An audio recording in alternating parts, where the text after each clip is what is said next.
Hago, como siempre, me gusta hacer la presentación parroquial, no puedo evitar ser un poco maestro de ceremonia, pero este es el cuarto Deployer Business Webinar. Para nosotros es muy especial porque, bueno, hablo un poco de haber trabajado con una tecnología absolutamente innovadora, que hoy está, de hecho, ahí cumpliendo su primer añito de vida al público general, que es ni más ni menos que ChatGPT, y bueno, y todas las tecnologías que la rodean y que hacen que nosotros, como organización, podamos usar los LLM, que ya los chicos nos van a contar de qué se trata, para poner en valor los datos de nuestra organización.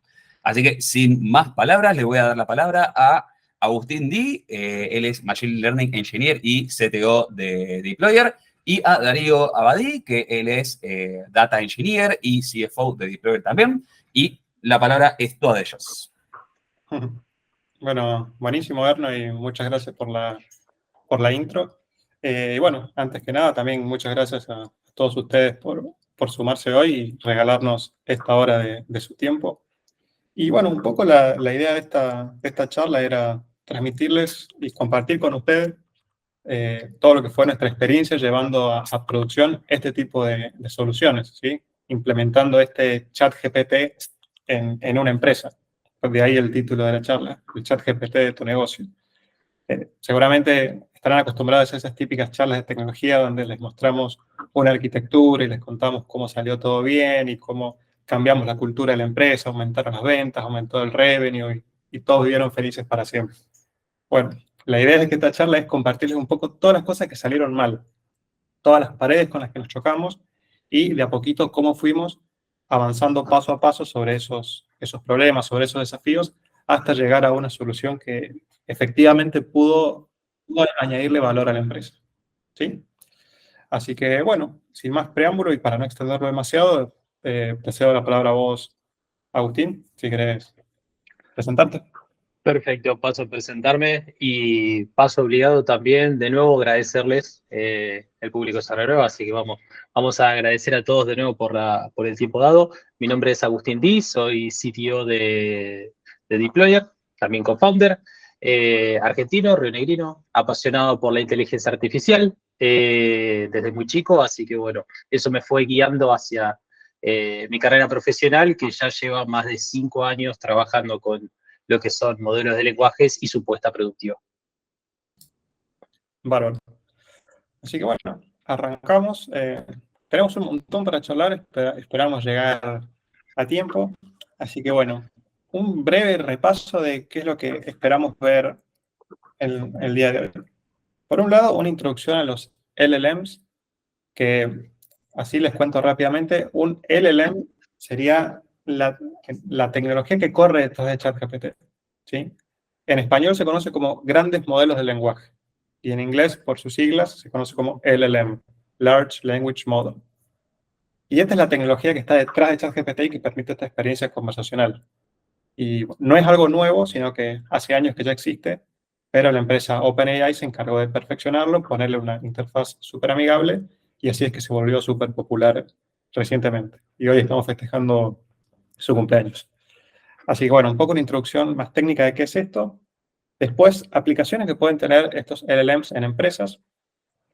Esto es importantísimo. ¿Cuándo conviene instalar tu propio LLM versus usar un servicio de terceros, como puede ser un ChatGPT? Acá ya nos vamos poniendo más técnicos. ¿Cómo lograr que una LLM lea mis documentos? Después ya empezamos con desafíos, ¿sí? Desafíos concretos. Y desafíos de infraestructura, o sea, ¿qué necesitas para implementar este tipo de soluciones y qué cosas pueden salir mal? Calidad de la respuesta, básicamente, ¿cómo evalúas qué tan buena es tu solución? Y de nuevo, ¿qué cosas pueden salir mal? Y también la adopción del usuario, que es decir, cómo tratar de minimizar las fricciones que puede tener nuestra solución con el usuario, ¿sí? Y finalmente cerrar con un listado de aprendizajes que nos llevamos, que es lo que queremos que ustedes se lleven también para si el día de mañana desean implementar este tipo de soluciones en sus empresas. Y bueno, y después si nos queda un tiempito, hacemos un espacio de preguntas y respuestas, ¿sí? Así que bueno, acá les doy la palabra a Agustín para que nos cuente un poco sobre las LLMs o los LLMs. Los o las LLMs. Bien, como ya adelantó Darío. Una LLM es un gran modelo de lenguaje en español y que, bueno, se llama LLM por sus siglas en inglés, y que es un tipo de inteligencia artificial, ¿sí? Que particularmente implementa un algoritmo que se llama Deep Learning, que es un algoritmo inspirado en cómo funcionan nuestras neuronas, en conjunto con un conjunto masivo de datos. ¿Qué tipo de datos? Particularmente texto. ¿Sí? Habrán visto quienes siguen las últimas noticias que eso se está expandiendo ahora hacia imágenes, voz y demás, pero en esencia los grandes modelos de lenguaje se basan pura y exclusivamente en enormes cantidades de data, ¿sí? De texto. ¿Quién tiene, digamos, esas enormes cantidades de texto? Bueno, el mayor proveedor es sin duda el que nos permite y nos habilita este webinar, Internet, en donde podemos encontrar absolutamente de todo. Y bueno, la conjunción, digamos, de ese algoritmo aplicado a ese enorme volumen de data nos permite tener estos programas de alguna manera que esta inteligencia artificial que a nosotros nos permite hacer un montón de cosas, o nos da la impresión de que hace un montón de cosas, pero que en realidad, en esencia, lo único que está haciendo es una pura y exclusiva tarea, ¿sí? Cuando uno crea, digamos, este algoritmo, lo hace con una sola tarea en mente, pero el tema es qué tarea es esa. Y la tarea específicamente es tratar de predecir cómo tiene que continuar una frase, ¿sí? Que nosotros le damos como entrada, ¿sí? Una frase o un texto de entrada. Entonces, ¿por qué eso es tan poderoso? Porque si yo le pido, por favor, escribirme una carta a ChatGPT, ChatGPT nos va a generar una carta porque es lo que nosotros le pedimos que continuase en nuestro texto, ¿sí? O mismo si nosotros empezamos a completar empezamos una frase cualquiera, él lo va a tener que completar, ¿sí? De manera inteligente, ¿sí? Ahí viene, digamos, la famosa inteligencia de esta inteligencia artificial, deviene particularmente de eso, de que si yo tengo que continuar, mi casa es grande, tiene sentido y parecería más inteligente que decir mi casa es termo, mi casa es mate. Evidentemente no tiene sentido lo que estoy diciendo. Ahora, si nosotros queremos que una inteligencia artificial entonces diga sobre lo que aprendió, ¿sí? Básicamente Internet, puede que haya cosas que o bien no estén en Internet, porque particularmente es información privada de nuestra organización, porque simplemente no queremos que se expuesta, y no se exponga, o particularmente porque si bien es información que está en Internet, si nosotros no le pedimos a una inteligencia artificial, che, esto que estoy diciendo acá es importante, esta información, particularmente la de mi organización, es importante, quiero que te concentres y sepas todo acerca de mi organización, la inteligencia artificial por sí misma o el algoritmo por sí mismo no lo va a saber, ¿sí? Así que bueno, en esencia es por eso que nosotros más adelante vamos a estar explicando específicamente cómo hacer eso, cómo hacer que los servicios, o sea, los core de ChatGPT, de servicios como ChatGPT, como BART, como Grok, como todos estos providers, puedan tener acceso a esa información que nosotros consideramos como relevante y que, bueno, queremos que evidentemente nos ayude a trabajar de alguna manera.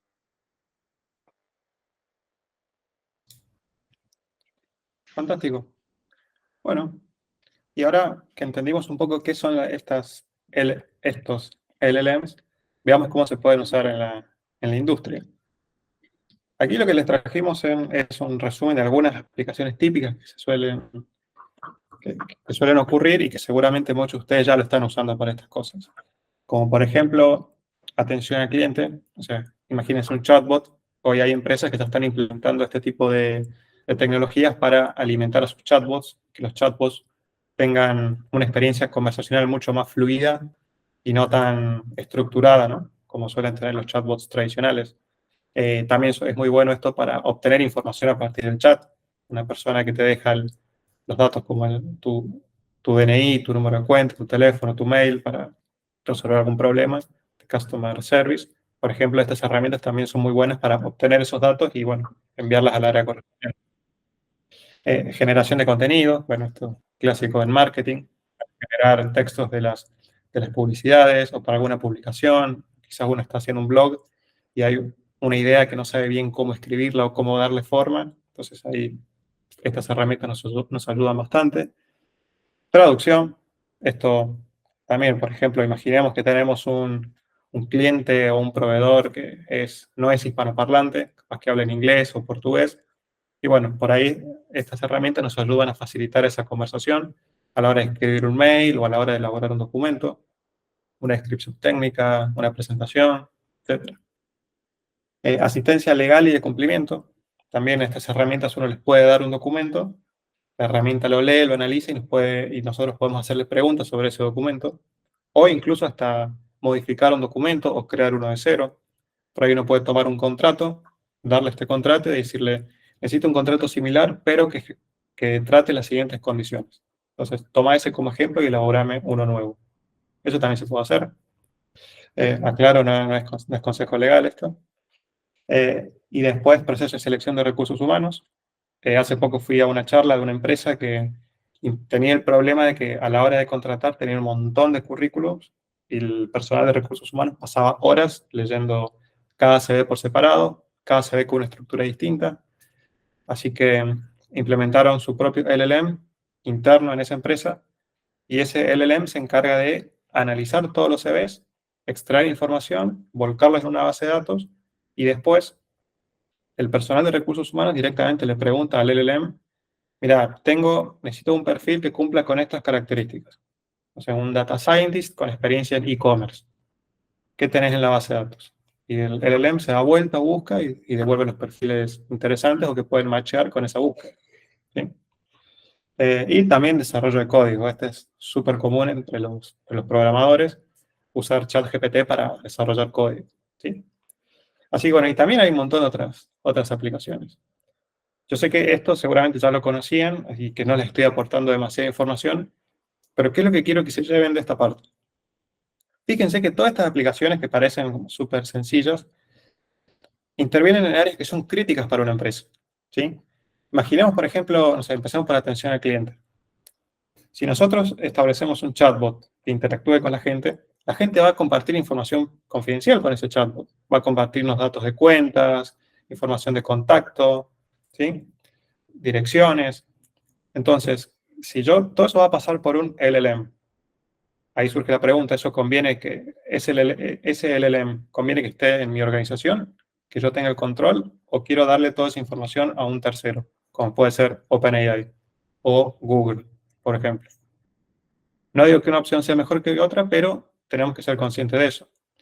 O, por ejemplo, ni hablar en la parte legal. Imaginemos que tenemos un contrato y lo subimos a ChatGPT para que nos ayude a analizarlo, entenderlo. O sea, cuando hacemos eso, sean conscientes que le están dando ese contrato a ChatGPT y a OpenAI. Esto quiere decir que OpenAI tiene acceso a saber, por ejemplo, imaginemos un contrato de prestación de servicios. OpenAI sabe qué estamos vendiendo, a quién se lo estamos vendiendo, cuándo estamos cobrando. Es información súper sensible y uno se lo está confiando a un tercero. Entonces, por ahí estos servicios que uno cree que son gratis o convenientes, también tienen costos ocultos que no conocemos. Entonces tenemos que ser conscientes de eso. ¿Sí? Si bien estas empresas hacen mucho hincapié en la privacidad de datos y se comprometen en que no van a hacer uso de nuestras conversaciones, puede ser estratégico para una empresa aún así mantener las cosas in-house. ¿Sí? Así que a tener en cuenta eso. Y también, por ejemplo, en el desarrollo de código. Acá también hay muchos temas de propiedad intelectual, que seguro, si uno le comparte código a ChatGPT para que nos ayude a mejorarlo o iterarlo, estamos compartiendo esa propiedad intelectual con OpenAI, ¿sí? Entonces, y eso seguro rompería cualquier NDA o contrato de confidencialidad que tenemos con algunos de nuestros clientes. Entonces, tenemos que ser muy, muy conscientes de cómo usamos estas herramientas y de la información que compartimos. Eso es lo que quiero que se lleven de esta sección. Y esto nos lleva a preguntarnos, entonces, bueno, ¿cuándo conviene instalar tu propio LLM? ¿Y cuándo te conviene usar un servicio tercero, como puede ser ChatGPT o Bard, que es de Google? El primer punto es lo que charlamos recién, seguridad y privacidad. Sí, eso es lo más crítico. O sea, ¿estoy dispuesto a compartir información sensible con un tercero? Si la respuesta es sí, no hay ningún problema. Si por cuestiones de compliance y seguridad no te conviene, bueno, ahí sí te deberías optar por tener tu propio LLM en tu empresa. Después hay un tema de costos.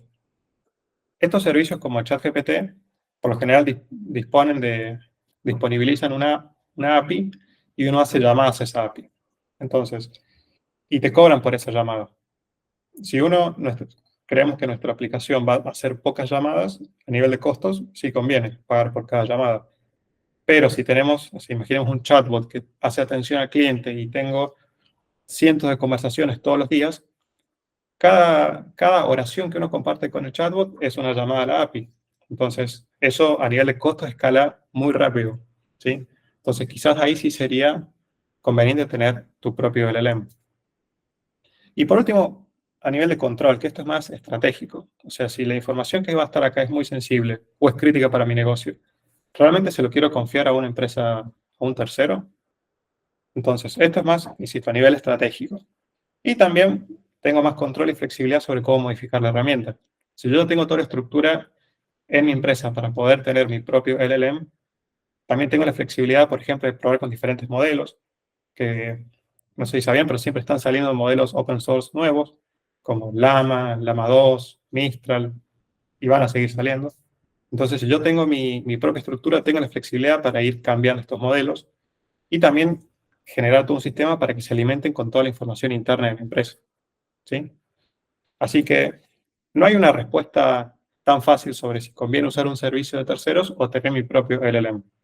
Pero sí es importante que requiere un análisis. Requiere sentarse, afinar el lápiz, hacer números y también ver la cuestión estratégica que quiera tener la empresa. ¿Sí? Así que bueno, ahora ya vamos a pasar a una parte un poquito más técnica y les doy la palabra de nuevo a Agustín para que nos cuente cómo lograr que un LLM pueda leer e interactuar con mis documentos. Mejor dicho, los documentos de la organización. Exactamente. Bien, ya sea si vamos a usar un modelo in-house o si vamos a usar un servicio de terceros, evidentemente, y como mencionábamos, particularmente no es que esos lenguajes van a saber quiénes somos o particularmente qué dicen nuestros documentos, ¿sí? Entonces, ¿qué es lo que tenemos que hacer para incorporar ese conocimiento? Bueno, hay varias técnicas, una de las cuales hoy por hoy la que tienen mucho auge realmente y que implica costos relativamente bajos y un time to deploy, ¿no? Bastante rápido es el RAG. ¿A qué me refiero con eso? Es la incorporación de nueva información es bastante rápida. ¿Sí? Me sale un nuevo documento, me sale una nueva pregunta que todo el mundo está haciendo dentro de mi organización, se reestructura mi organización porque tenía documentos de tal persona está en tal puesto, tal otra está como encargado de este otro, y si hubo digamos, un cambio en esa documentación, yo necesito poder hacer esos cambios bastante rápido. Bueno, ¿cómo se logra eso? A partir de RAG, ¿sí? Que es Retrieval Augmented Generation. Más allá del fancy name, lo que les tiene que quedar es que es una metodología por la cual lo que vamos a hacer es tomar las preguntas que nosotros le hacemos a una LLM, por ejemplo, no sé, lo que le preguntaríamos a ChatGPT, con la salvedad que lo que vamos a hacer es enriquecer de alguna manera esa consulta con información. ¿Qué tipo de información? Nuestra información, la información de nuestros documentos, de nuestros fax, de nuestros protocolos, etcétera, etcétera. Ahora bien, ¿cómo logramos eso? Primero y principal, lo que tenemos que hacer es disponibilizar esa información, si se quiere, en un formato específico que puede utilizar este sistema, este proceso, por así decirlo, en el cual lo que vamos a tener que hacer es transformar, ¿sí? Nuestros documentos de modo tal que sean comparables de alguna manera a lo que nosotros estamos preguntando, ¿sí? Que podamos de alguna manera medir qué tan alineado está mi pregunta con cada uno de mis documentos. Si yo, por ejemplo, quiero saber cómo tengo que organizar el inventario, ¿sí? O cómo se arma un inventario en mi organización, es probablemente más relevante que me des el manual de cómo armar el inventario de mi organización más que el organigrama, ¿sí? De mi organización, ¿sí? Entonces, probablemente lo que queremos es un sistema que nos permita obtener esa información lo más precisa posible.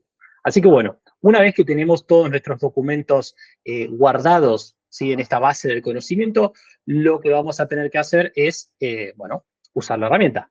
¿Cómo lo usamos? Es tan sencillo como, de nuevo, hacer una pregunta al interfaz o digamos, el medio que nosotros tengamos para usar nuestro sistema. ¿Sí? Lo más probable es que tengamos una interfaz. A todos nos gusta tipear desde una pantalla bonita. No todos somos amantes de la consola, así que vamos a tener que escribirle nuestra pregunta, y lo que va a hacer el sistema, como mencionaba antes, es tomar esa pregunta, transformarla en una búsqueda, buscar cuál es la información adentro de mis documentos que se relaciona más con nuestra pregunta, y preguntarle a un LLM, en base a esta pregunta y a este contenido, respóndemela. ¿Sí? Entonces, una vez que tengamos esa respuesta, lo que tenemos que hacer es simplemente devolvérsela al usuario. Si se perdieron un poco en cuanto a cómo es la arquitectura y cuáles son los componentes, ahora en la próxima presenta podemos ver efectivamente ese uso. Así que bien, ¿qué vamos a tener? Vamos a tener en el punto número 1 un usuario, ¿sí?, que va a escribir su pregunta, en este caso es un prompt, ¿sí? Prompt es simplemente eso, es un input hacia lo que más adelante será nuestro LLM. Entonces, hace la pregunta al sistema, el sistema de retrieval va a decir, che, me preguntaron esto, preguntándole a su base de conocimiento, le va a decir, che, dame los documentos que son más importantes en base a esto que me preguntaron. Le va a devolver esos documentos, y es ahí en donde entra Llama 2, Mistral, ChatGPT, etcétera, etcétera, en donde le vamos a hacer la pregunta de, dame una respuesta a esta pregunta en base a este contexto, ¿sí? Y una vez que nosotros tengamos generada nuestra respuesta, lo que vamos a hacer es devolvérsela hacia el usuario.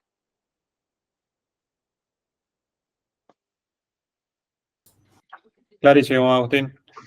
Espero haberte podido seguir correctamente acá con el puntero. Y básicamente aclarar que, por ejemplo, hacer énfasis en que acá, esto es este LLM, es lo que venimos hablando hace rato, que, por ejemplo, acá puede ser una solución nuestra, que es de in-house, o puede ser, por ejemplo, ChatGPT, la API de ChatGPT o de Bard. Entonces, lo que yo les decía hace rato es, por ejemplo, acá nosotros en nuestra empresa podemos tener toda esta base con los documentos y todo, pero tengan en cuenta que si uno le quiere hacer una consulta a ChatGPT, le tiene que enviar todos sus documentos por acá y los recibe. Entonces le estamos cediendo toda esa información que es confidencial y privada, ¿sí? Entonces, que de nuevo, no digo que esté bien o que esté mal, simplemente que tomar esa decisión requiere un análisis, ¿sí? Así que, bueno, sigo adelante, ¿sí? Perfecto. Ya ahí vamos a poder hablar en base a esta solución, bueno, cuáles son los desafíos que fuimos encontrando en implementar esta solución de cara a los clientes. Particularmente el primer desafío que encontramos fue a nivel de infraestructura. ¿Sí? Este es bien técnico, pero tiene que ver con la solución final que nosotros entregamos. Entonces, ¿qué tengo que prever si voy a hacer un sistema de RAG? Primero, los LLM que nosotros estamos mencionando desde el inicio de la charla, como mencionaba, condensan información de Internet, ¿sí? Es un gran volumen de información, así que si bien evidentemente no es un zip de todo Internet, sí tiene un peso más que considerable, y una tendencia que está siendo marcada durante los últimos años es que cada vez son más grandes, y conforme son más grandes, más consumen.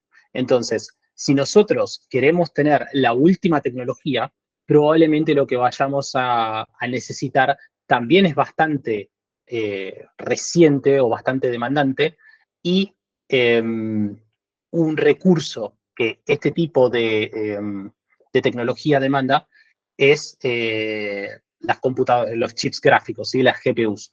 Entonces, ¿qué ocurre? Evidentemente, si estamos acá presentes, probablemente hayamos escuchado sobre ChatGPT, sobre estas tecnologías, y evidentemente querramos incorporar esto en nuestras organizaciones. Hay mucha demanda. Bueno, hay tanta demanda que la oferta, por así decirlo, no llegamos a cubrir, lo cual genera ese meme que ven ahí, que se escucha hoy en día, que es GPU rich y GPU poor, ¿sí? GPU rico y GPU pobre. Aquellos que tienen acceso a los GPUs y aquellos que no tienen acceso a los GPUs, en donde correr evidentemente sus modelos. Así que bueno, ante esta alta demanda que encontramos, y vamos a encontrar costos elevados, ¿sí? Es caro realmente mantener tu propio sistema, o por lo menos tiene un costo más caro que lo que normalmente sería otro tipo de solución de software normal. No es excesivo, ¿sí? Pero evidentemente hay que tenerlo en cuenta a la hora de desarrollar este tipo de soluciones. Otro tema es que evidentemente ante esta alta demanda, por ejemplo, los grandes proveedores cloud, hoy por hoy, cuando uno se crea una cuenta, no tiene habilitada esta última tecnología. Probablemente tenga algunos tipos de computadoras disponibles con GPUs, pero particularmente no sean las de última tecnología o no puedan correr, digamos, los últimos modelos con la mejor performance, por así decirlo. Así que, ¿qué tenemos que hacer? Tenemos que pedir que nos la habiliten. ¿Sí? Eso ténganlo en cuenta. La van a dar, nos entregan todas las instancias y se las pedimos. Bueno, es relativo, ¿no? Seamos cautos. Pero bueno, por lo menos, si le pedimos una cantidad razonable, va a ser entregada. Así que bueno, sepan que ese es un desafío.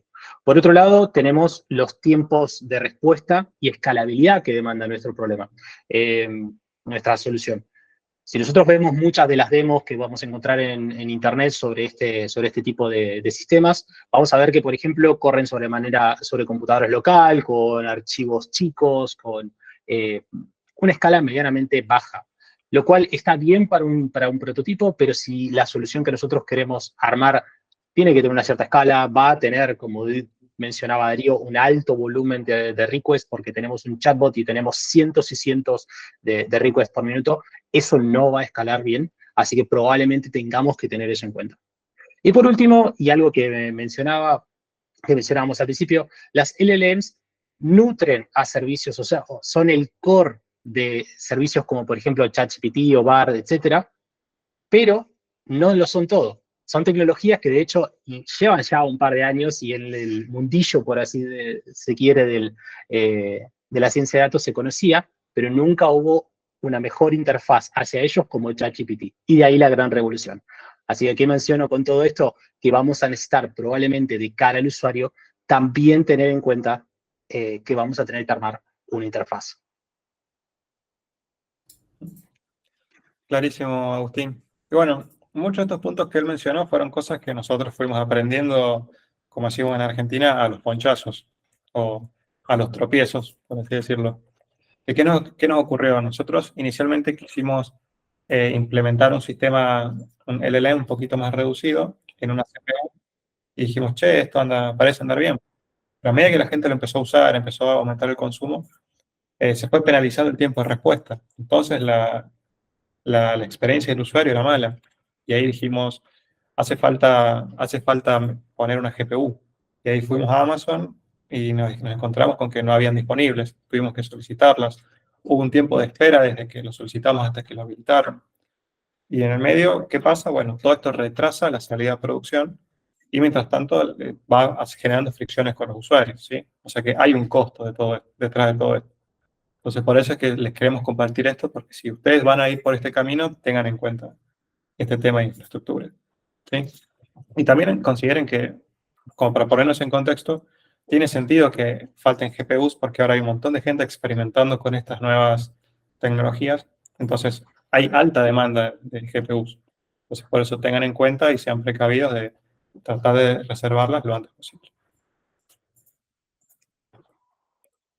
Bien, pasamos al desafío número 2, que tiene que ver con la calidad de las respuestas, ¿sí? Bien, básicamente acá la idea es decir, bueno, ¿cómo medimos la calidad de la respuesta? ¿O cómo medimos la calidad de lo que estamos haciendo? Por ahí en otros problemas de Machine Learning es mucho más fácil, cuando son problemas numéricos de clasificación. Imaginemos que mi sistema calcula que a estas 100 personas es seguro darles un crédito y después de esas 100 personas solamente 90 terminan devolviendo el crédito. Bueno, ahí tuviste un 10% de error y bueno, es algo que lo puedes cuantificar y a partir de ahí seguir mejorando. Ya tenés una base para seguir trabajando. Acá con el tema de la calidad de la respuesta es muy subjetivo, ¿sí? Entonces eso ya genera complicaciones a la hora de tener una muestra, entre comillas, o una medida objetiva de qué tan buena es mi solución. Hay muchas métricas que se pueden tomar en cuenta, como puede ser precisión de respuesta, fluidez y tono, tiempo de respuesta, diversidad de léxico y muchas más. Seguro si hubiese aquí un profesor de lengua y literatura encontraría un montón más de formas de medir la calidad de una respuesta. Pero el desafío es eso, es decir, bueno, ¿con cuál nos quedamos? ¿Qué usamos nosotros para medir la calidad de lo que estamos haciendo? Y en base a eso saber cómo mejorarlo. Así que, con tal de ser pragmáticos y no demorarnos demasiado y tratar de seguir trabajando y mejorar esta herramienta, decidimos quedarnos con la métrica de satisfacción del usuario.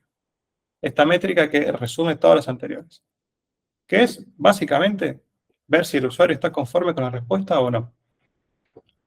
Parece simple, pero también, como les dije, es súper subjetivo esto. Porque, por ejemplo, capaz que un usuario recibe una respuesta y dice, está bien, pero no es lo suficientemente precisa. Lo tacha como que no le gustó. U otro dice, che, está bien la respuesta, pero no me gustó el tono. Entonces te lo tacha como que no le gustó. U otro dice, mira, la respuesta fue correcta, pero yo esperaba que fuese un poco más amplia. Y te lo tacha como que no le gustó.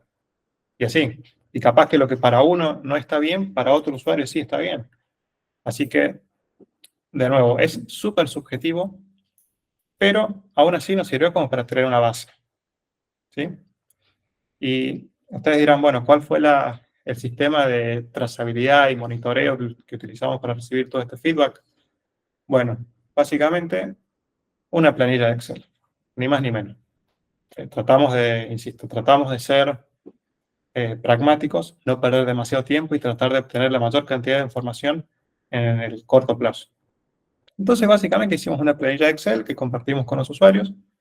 Acá, obviamente, la información está blurreada. Y la idea es preguntarle, mira, ¿qué pregunta hiciste? ¿Qué respuesta obtuviste? Decime si fue favorable o no la respuesta, es decir, si te gustó o no te gustó. Y algún comentario que nos ayude a saber por qué no te gusta. Y después, al final de la sesión, decimos, bueno, contamos el número de favorables, el número de respuestas exitosas, dividido el total de intentos. Entonces, y eso ya nos da una métrica, ¿sí? Así que, y para que tengan una idea, cuando salimos con esta solución a producción, esta métrica daba 50%. Es decir, que solamente la mitad de las respuestas eran aceptadas por los usuarios. La otra mitad no. Entonces, eso ya nos ayudó un montón para decir, bueno, ¿cómo tenemos que mejorar? Y ahí fue clave la parte de los comentarios. Que ahí cada comentario nos iban diciendo, la información no es precisa, la información es corta, no me gusta el tono, se confundió el nombre de una persona, se confundió el lugar, se confundió la fecha, y así. Y cada uno de esos comentarios fue una guía para que empecemos a trabajar. ¿Sí? Así que mi recomendación aquí es que traten de involucrar este tipo de medidas lo antes posible, porque esto es lo que va a agilizar la configuración de la herramienta para sus usuarios. ¿Sí? Y bueno, ¿qué oportunidades de mejora encontramos a partir de leer estos comentarios y ver qué podemos hacer por la herramienta? Lo primero que encontramos fue el prompt. Y aquí hay diferentes formas de trabajar con el prompt que nos van a dar mejores resultados. Todo esto lo descubrimos de manera empírica, ¿sí? Así que, por ejemplo, aquí les comparto algunos consejos básicos que les van a ayudar a ustedes a obtener mejores respuestas. Primero, tema fechas. O sea, detectamos que la herramienta se confundía con las fechas o no era preciso con las fechas. Entonces, viendo la respuesta y viendo la pregunta, pudimos entender qué es lo que ocurría. Y ocurre que cuando uno trata con fechas, es importante pedir información con fechas concretas, ¿sí? No, para ahí uno le pregunta, necesito los últimos acontecimientos que ocurrieron en tal sucursal. Y a la herramienta le cuesta determinar qué son los últimos acontecimientos. Entonces, y ahí eso da lugar a errores. Entonces, es mejor darle un marco temporal y decirle, necesito los acontecimientos que ocurrieron en 2022, en tal sucursal, por ejemplo, ¿sí? O necesito los viajes que hizo el gerente general a Brasil durante 2021. Siempre tratar de pedir fechas concretas. Después, hay un tema con los datos, entre comillas, importantes. ¿Qué ocurre? La herramienta por ahí tiene un concepto de importante distinto al que podemos tener nosotros, ¿sí? Quizás uno le dice, necesito los acontecimientos importantes en términos financieros que ocurrieron en 2023. Y capaz que nosotros esperamos un tipo de respuesta y la herramienta nos da otro tipo de respuesta. Información que la herramienta cree que es relevante y para nosotros no lo es. Entonces, hay que tener cuidado con ese tipo de preguntas. Tratar de pedir cosas bien concretas. Tratar de pedir, por ejemplo, acontecimientos financieros del 2023 y no acontecimientos importantes del 2023. ¿Sí? Tratar de ser lo más específico posible. Listas de elementos. Evitar pedirle una lista de elementos al LLM. Porque ¿qué es lo que ocurre? Si uno le dice, por ejemplo, bueno, dame los 10 resultados financieros más importantes del 2022. Capaz que los resultados financieros importantes no llegan a ser 10, capaz que son 5. ¿Y qué pasa? La herramienta, con tal de cumplir con la orden y entregarnos 10 elementos, nos va a entregar 5 que sí son relevantes y 5 que realmente no nos suban información, o hasta puede inventar resultados, ¿sí? Entonces, por eso nosotros recomendamos evitar el uso de listas, ¿sí? Y por último, el reset. O sea, todas estas herramientas tienen la capacidad de resetear la conversación, que uno lo puede ver con ChatGPT, por ejemplo. O directamente vieron cuando uno cierra una conversación en ChatGPT y abre una nueva. Bueno, la idea es tratar de aplicar eso cada vez que se cambie de tema, porque así se evita el riesgo de contaminar una conversación o contaminar un tema con el tema anterior. Por ejemplo, si uno está preguntando por resultados financieros y después le pregunta por los viajes que hizo el gerente general, lo más recomendable es hacer un reset y después hacer la siguiente pregunta. Porque si no, ocurre el riesgo de que termine mezclando la información o nos dé una respuesta ambigua. ¿Sí? Entonces, ya con estos, fíjense que acá no tuvimos que tocar nada de la herramienta. Simplemente probando, analizando preguntas y respuestas, pudimos encontrar, eh, mejores recomendaciones para los usuarios. ¿Sí? Esto 100% de forma empírica. Y después tenemos otra área de mejora, es la búsqueda de documentos. Esto fue lo que explicó Agustín recién sobre el RAG, que es el algoritmo para identificar documentos en función de la pregunta que le hicimos. Entonces, esto también lo dijo Agustín recién, que cuando el número de documentos escala se pierde precisión. Por ahí, bueno, como decía él, uno ve estos tutoriales en YouTube que la gente se baja un LLM, que ya viene incluso con la interfaz y todo, y le sube un PDF y le hace una pregunta y le responde, y uno dice, wow, esto anda fantástico. Ahora, si vos lo querés alimentar con 100, 200, 500 documentos, empieza a perder precisión. O sea, al algoritmo le cuesta recorrer todos e identificar puntualmente lo que uno le preguntó. ¿Sí? Es bastante bueno igual, pero da lugar a imprecisiones. Y esas imprecisiones el usuario las ve.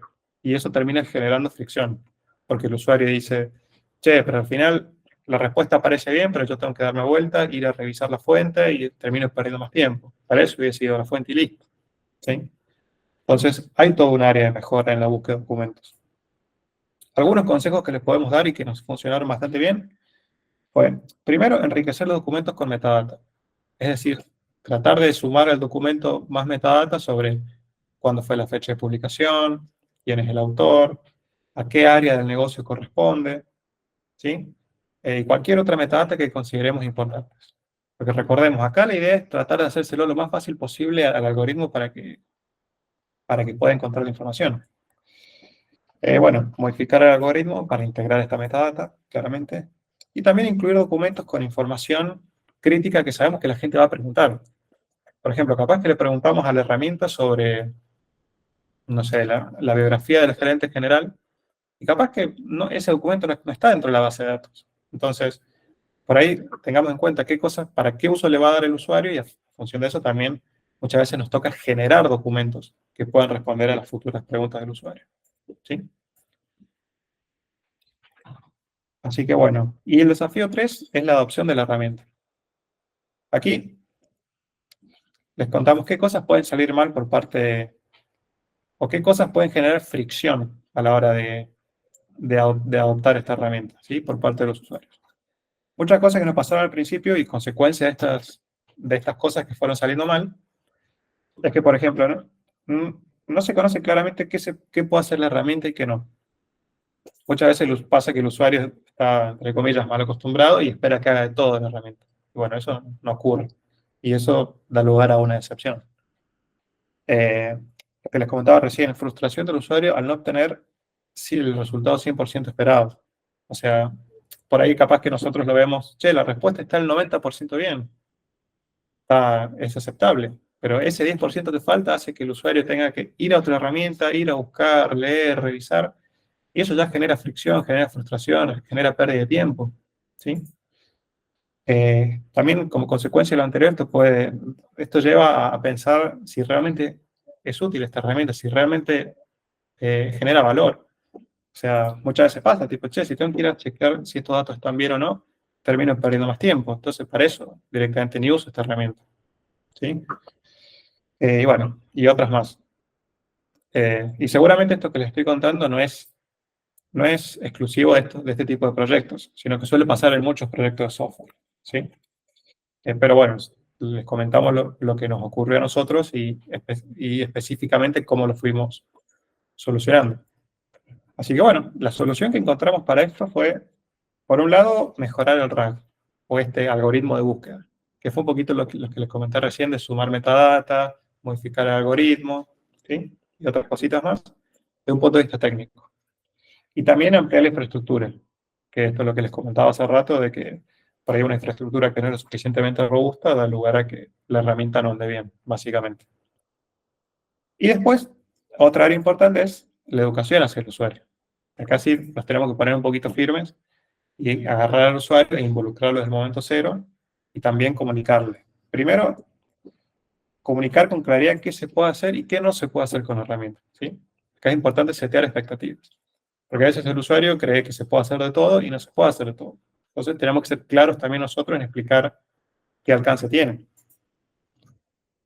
También tenemos que definir y comunicar si la herramienta es para un uso específico o un uso generalista. O sea, no es lo mismo que la herramienta esté configurada para generar respuestas a una conversación o que esté configurada para generar código, para generar artículos. ¿Sí? Son diferentes configuraciones. Entonces, es importante también setear qué tipo de uso le vamos a dar y comunicar para qué sirve y para qué no. Bueno, lo que les comentaba, involucrar al usuario desde el momento cero para obtener feedback. ¿Sí? Esto también es común en cualquier proyecto de software y hasta de otras industrias también, pero importante aclararlo, o sea, no esperar a tener la herramienta toda lista y bonita para que el usuario la empiece a usar, sino que lo antes posible usarla y generamos una planilla de Excel en 2 minutos y decime qué te gusta y qué no te gusta y por qué no te gusta. ¿Sí? Y este punto importante también es pruebas asistidas. O sea, en este proceso de pruebas también es importante que asistamos al usuario. O sea, no lo dejemos solo, porque es muy común que cuando una persona se encuentra con una herramienta nueva, no la sabe usar del todo, y eso genera frustración, genera fricciones, que al final uno termina diciendo, la verdad que pierdo más tiempo usándola, o me genera más problemas de los que me soluciona. Así que por eso es importante acompañar al usuario en esas primeras pruebas. Y bueno, ya para ir cerrando, acá lo que les vamos a compartir es las principales conclusiones que queremos que ustedes se lleven si el día de mañana quieren implementar este tipo de soluciones en su empresa. Así que lo dividimos en dos partes. Primero la parte técnica. Así que acá le cedo el micrófono a Agustín y aprovecho para tomar un mate. Ahí va. Bueno, hablando de las cuestiones técnicas, digamos, del problema que venimos planteando y de las soluciones que venimos planteando a su vez, si hay algo que se tienen que llevar es tal vez el primer ítem, que es la calidad es reina, la calidad lo es todo. ¿Sí? ¿Qué significa eso? Significa que incluso si nosotros conectamos todas las partes que nosotros veníamos mencionando, si nosotros charlamos con el usuario, si lo convencemos, si le metemos, si hacemos que todo se conecte y funcione bien, Si al momento de hacer eso la respuesta no es buena, no ganamos nada. ¿Sí? No hay una solución y dependemos pura y exclusivamente de que la respuesta sea buena. No alcanza con tener una respuesta, la respuesta tiene que ser buena. Entonces, para eso, ¿qué es lo que tenemos que hacer? Tenemos que setear este sistema que mencionaba Darío. Puede ser algo tan sencillo como un Excel, o poner un sistema de feedback como el que terminamos implementando para, por ejemplo, que los usuarios puedan dar su feedback y que nos permitan a nosotros evolucionar la calidad de la solución. ¿Sí? Entendamos que todo el tiempo está saliendo nuevos modelos, todo el tiempo se puede mejorar o tweakear un poquito todos los componentes que veníamos mencionando antes y que todo genera un impacto en la calidad final. Así que es recontra importante atacar ese problema de entrada, tener un banco de prueba en donde cada vez que nosotros tocamos algo, podamos ir al banco de prueba y decir, che, ¿mejoramos lo que estaba funcionando mal? Sí, buenísimo. ¿Y lo que estaba funcionando bien, sigue funcionando bien?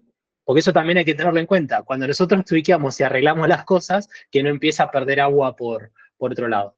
Así que bueno, teniendo eso en cuenta, de nuevo, ¿de dónde viene esa calidad? Del feedback. Así que feedback e integración con el usuario desde el día 1 y de nuevo, desde el costado técnico, habilitar a que eso ocurra con la menor fricción posible. ¿Sí? De nuevo, si para el usuario es más sencillo llenar un Excel, llenamos un Excel. Si para el usuario es más sencillo apretar un botón y que nos envíe un formulario, que sea eso. Pero hay que habilitar ese sistema de feedback desde el minuto 1. Ahora bien, como mencionábamos, hay muchas partes donde todo se puede tweakear, donde todo se puede mejorar, así que tenemos muchas partes móviles y que usan particularmente tecnologías relativamente nuevas y relativamente complejas, así que es una solución que demanda un cierto nivel de expertise, demanda un cierto nivel de capacitación, así que hay que tenerlo en cuenta a la hora de encararlo. Obviamente todo se logra, pero bueno, hay que tener en cuenta que las soluciones que nosotros bajamos a veces para una demo, una POC, no es precisamente lo que vamos a después terminar deployando. Pero bueno, más allá de eso, cuando vayamos a deployar la solución, vamos a necesitar GPUs, así que recuerden pedir permiso al proveedor favorito de cloud o a quien les mantenga el data center in-house para que les habilite las GPUs, ¿sí? Para instalar su solución. Y después, por otro lado, algo que veníamos mencionando tal vez al principio, como se habrán imaginado, como podrán ver hasta ahora, es un desarrollo pesado en un cierto nivel o que demanda un cierto nivel de inversión, tanto en tiempo, conocimiento, etc. Si nosotros podemos evitar tener que deployar nuestro propio LLM de manera local para probar que una solución o que lo que nosotros queremos proponer es una solución y podemos evitar tener que deployarlo, hagámoslo. Si no nos forcemos a tener nuestro propio Llama 2 o nuestro propio Mistral adentro de la organización, porque sí. Si realmente nosotros tenemos la opción de usar un servicio externo para probar que nuestra solución funciona y que estamos llegando a una calidad razonable y viable para el problema que queramos resolver, entonces usémoslo. Usemos estos servicios externos. ¿Sí? No nos forcemos, no nos metamos en más problemas de los que necesitamos. ¿Sí? Tan simple como eso, y les dejo esa reflexión. Buenísimo, Agustín. Está bueno lo que mencionaste a la hora de pedir permiso para usar las GPUs. Por ahí siempre nos imaginamos el cloud provider, AWS, Azure, GCP, pero también, por ejemplo, hay empresas que tienen toda la infraestructura in-house, también por cuestiones de compliance. Y o sea, nos pasó con un área que nos dijeron, che, tengo cierta infraestructura asignada, pero jamás uses GPUs. O sea, la primera es que voy a tener que salir a pedir una GPU. Y también internamente era todo un proceso burocrático que bueno, por ahí está bueno también atacarlo con tiempo. O sea, no es solamente burocrático en la nube con los servicios famosos, sino que también es burocrático a veces dentro de la propia empresa. Así que... esa es la sencilla, porque después si hay que salir con la orden de compra, esa demanda normalmente un poquito más. Y sí. Así que bueno, y desde el punto de vista de gestión, nada que no les haya contado hasta ahora. Involucrar al usuario desde el inicio, de nuevo, igual a lo que les dijo Agustín recién. Implementar una metodología para medir la calidad de las respuestas y cuanto antes mejor. O sea, mensajes no se maten en buscar una métrica súper compleja. No, acá traten de ser pragmáticos, avancen rápido, cuanto antes al usuario agárrenlo y pregúntenle, ¿te sirve o no te sirve? ¿Sí? Y en base a eso, empezar a mejorar. Y también educar al usuario para sacarle más provecho a la herramienta. O sea, esto que les contaba recién de, por un lado, aclarar qué se puede hacer y qué no, y también toda esta parte del prompt, que no tiene nada que ver con la herramienta o el sistema en sí, sino en cómo interactuar con la herramienta. Entonces, eso también, si uno puede educar al usuario desde el momento cero, va a hacer que se reduzca la cantidad de fricciones y facilite la adopción. ¿Sí? Así que bueno, ya llegando justo con el tiempo, esto era todo lo que teníamos para contarles, y la idea es aprovechar estos últimos minutos para un espacio de preguntas y respuestas. Y bueno, y mientras tanto les dejo acá la página, si escanean tienen acceso a nuestra página, y están los links, tanto de Agustín como mío, por si nos quieren escribir con alguna consulta. ¿Sí? Estamos a disposición, y bueno, también nos pueden encontrar en LinkedIn si quieren. Así que bueno, creo que eso es todo lo que teníamos para contarles, y bueno, aprovecho para darles muchas gracias por habernos escuchado. Y bueno, si alguna Claro, tiene sí. alguna pregunta. Excelente, muchachos. Ahí hay una pregunta en el chat. Acá Marcos Velera nos pregunta, en el caso de listas, si sería mejor pedir los hitos más importantes en lugar de dame los 10 ítems más importantes. Probablemente sí. En ese caso, a ver, tendrías que, es un poco la combinación de las dos cosas que decía Daro. Por un lado, está bueno que no le digas dame 10, dame 5, porque digamos que no son las LLMs normalmente no son buenas para contar. ¿Sí? Si uno le dice, che, dame esto en 3 palabras, 4 párrafos, todo, más o menos una estimación te puede llegar a hacer, pero cálculos matemáticos y lógica en general no es su fuerte. Como mencionamos, su idea es predecir qué es lo que tengo que decir adelante y su inteligencia se va a limitar un poco a eso. Así que bueno, respondiendo a la pregunta, no pondría los 10 ítems más importantes, le diría probablemente dame los ítems más importantes, probablemente, o dame todos los ítems más importantes, si querés todos, por así decirlo, y de última, quédate con los 10. Lo que sí haría énfasis es, de nuevo, cuáles son los más importantes. ¿Qué significa que sean importantes para vos? O sea, vos me estás diciendo, dame los más importantes. ¿Muy importante de qué? Eso es lo único que acotaría directamente con respecto a esa consulta. Excelente. Ahí se suma otra pregunta de Juan Martín Marina, que dice, bueno, muy buena la presentación, siguen llegando agradecimientos y todo. Juan nos pregunta, quería saber si han probado agregar OCR a la lectura de docs que contienen imágenes como los PDFs o los JPGs, como un DNI, por ejemplo, en un LM. Particularmente no hemos trabajado con DNIs, pero sí hemos trabajado con la lectura de PDFs, o sea, con la lectura de imágenes adentro de PDFs. Eso sí, para poner a todo el mundo en contexto, esa es la etapa en donde nosotros incorporamos información a nuestra base de conocimiento. Lo que tiene que llegar en nuestra base de conocimiento probablemente en una cierta medida para lo que venimos charlando va a ser texto, ¿sí? Es solamente texto, entonces lo que tenemos que hacer es transformar esa imagen en texto y posicionarlo ahí. Dicho esto, y dando el caso particular de DNI, igual dice DNI, por ejemplo, no sabría bien si es eso, Sí, pero no sé, por ejemplo, qué tipo de búsqueda se trataría de hacer con respecto a un DNI.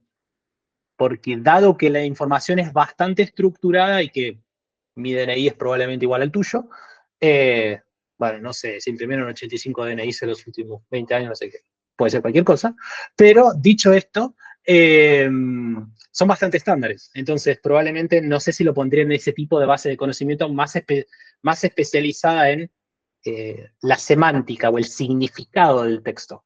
Cuando nosotros vemos un DNI es como que los campos ya están predeterminados, pero sí hemos trabajado con otro tipo de documentos que tienen no sé, protocolos adentro de imágenes de texto, porque si se armaron así los TDF. Acá no puedo evitar meter un bocadillo bien propio de las ciencias sociales, ya quienes sean habituales de este espacio saben que en algún momento yo voy a decir algo del estilo, pero es súper interesante pensar en lo que es la distinción entre la semántica y la sintáctica, ¿no? O sea, entre lo que es, yéndome un poquito al terreno de la semiología, entre lo que es el significado y el significante. Lo interesante de los LLMs es que, a diferencia de todo lo que había hasta este entonces, pueden entender el significado, no así el significante, siendo, el ejemplo más fácil es la palabra árbol. El significante es árbol, la palabra A-R, larga o L, árbol, y el significado es el concepto del árbol. O sea, estos LLMs entienden el concepto del árbol, más allá de la palabra árbol. Eso es lo que es súper interesante. Tenemos una pregunta de Luis también, Luis Estrada, que pregunta, si quiero que mi equipo de desarrollo aprenda a hacer un modelo LLM, ¿dónde pueden aprender? Bien, bueno, ahí si quieren la respondo yo. Hacer un LLM, así como crear ese modelo, hoy por hoy es un poco inviable porque requiere una infinidad de capacidad de cómputo que es carísimo. Entonces, lo que se suele hacer es utilizar algunos de estos modelos LLM que ya existen, que son open source, como los que mencionaba, tipo Llama, Llama 2, Mistral, que son open source, uno se los puede bajar, y eso, a partir de ello, es que uno empieza a trabajar. Ahí es donde un poco volvemos a la arquitectura que nos había mostrado Agustín, que ahí uno conecta ese LLM con el algoritmo de búsqueda, con la base de conocimiento, con un frontend, y ahí es que uno empieza a desarrollar la herramienta pensada para un uso específico dentro de la empresa. Ujú.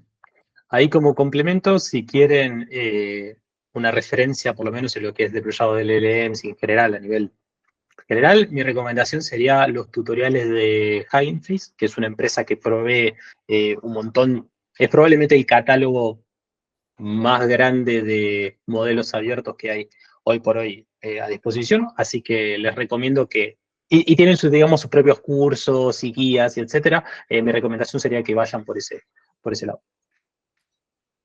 Excelente. Agrego también, siempre vale la pena mencionarlo, para esta clase de cosas, Deep Learning AI, no, está buenísimo este lugar, deeplearning.ai del gran Andrew G, ahí hay un montón de cursos muy buenos para empezar a meterte en la temática, no solamente como a nivel más de entry level, sino también a cosas un poquito más pesadas, ¿no? A nivel de expertise técnica. Sí, acá estoy leyendo un poquito los comentarios, no hay más preguntas por ahora, sí, felicitaciones, saludos y demás. Así que estoy mirando acá YouTube, creo que tampoco tenemos ninguna pregunta por acá, no, al momento no. Así que, bueno, si no hay ninguna otra duda, consulta, comentario, muchachos, y aquí a todo el mundo asistente. Perfecto. Bueno, fantástico, gente, entonces. Vi que alguien... Me parece, a ver, ¿puede ser o no? No, parece que no. Ahí está. Se habrá confundido. Sí. Bueno, de nuevo, muchas gracias por venir, muchas gracias por aguantarnos hablando una hora sin parar. Y bueno, esperamos que esto les haya servido. Quisimos hacer mucho hincapié no solo en lo técnico, sino también en lo humano. Como verán, o sea, hay muchos tutoriales en internet que están 100% enfocados en cuestiones técnicas y a nivel prueba de concepto. Lo que les quisimos contar ahora es, bueno, esto llevado a producción, ¿con qué desafíos te podés encontrar? Y como habrán visto, la mitad de la charla fueron cosas de gestión, cosas a nivel humano, comunicación. Así que un poco todo eso es lo que queremos que se lleven. Y bueno, como dijimos, ahí están nuestros mails, nos pueden encontrar. Cualquier consulta que tengan, no duden en escribirnos y los podremos asesorar. Así que bueno, muchas gracias. Muchas gracias. Muchas gracias, gente. Gracias, gente. Chao, chao. Chao, chao.